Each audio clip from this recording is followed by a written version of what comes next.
Mobile phone নিয়ে ভোটাররা ভিতরে যাবেন। ভোট কেন্দ্রের আশেপাশে 400 গজের ভিতরে মোবাইল ফোন ব্যবহারের নিষেধাজ্ঞা দিয়েছিল ইসি। এই নিয়ে নানা সমালোচনা, তীব্র নিন্দা ও প্রতিবাদের মুখে পড়ে তারা।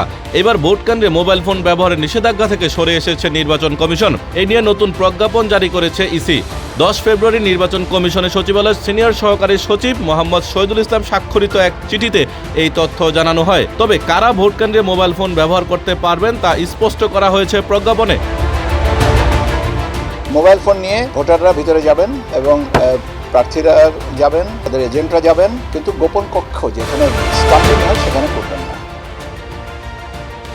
ইসি নতুন প্রজ্ঞাপনে বলা হয়, কমিশনের সিদ্ধান্ত অনুযায়ী ভোট কেন্দ্রে নির্দিষ্ট কয়েকজন দায়িত্বপ্রাপ্ত ব্যক্তি, সাংবাদিক, পর্যবেক্ষক, প্রার্থী ও ভোটাররা মোবাইল ফোন ব্যবহার করতে পারবেন। অনুমোদিত ব্যক্তিদের মধ্যে রয়েছেন ভোট কেন্দ্রে দায়িত্বপ্রাপ্ত প্রিজাইডিং অফিসার, ভোট কেন্দ্রে দায়িত্বপ্রাপ্ত পুলিশ ইনচার্জ, নির্বাচন সুরক্ষা অ্যাপ ব্যবহারকারী, 2 জন আনসার সদস্য, নীতিমালা অনুসরণ করে দায়িত্ব পালনরত দেশি বিদেশি সাংবাদিক ও পর্যবেক্ষক এবং প্রতিদ্বন্দ্বী প্রার্থী ও নির্বাচনী এজেন্টরা। তবে ভোটের গোপনীয়তা রক্ষার স্বার্থে কেউই গোপন কক্ষের ভিতরে মোবাইল ফোন ব্যবহার করতে পারবেন না।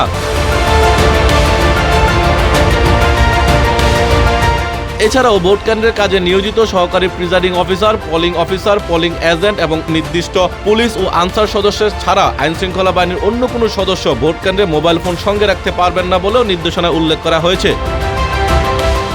এ বিষয়ে প্রয়োজনীয় ব্যবস্থা গ্রহণের জন্য সংশ্লিষ্টদের নির্দেশ দেওয়া হয়েছে বলে প্রজ্ঞাপনে জানানো হয়। Tanvir Ahmed, news desk, Ittefaq.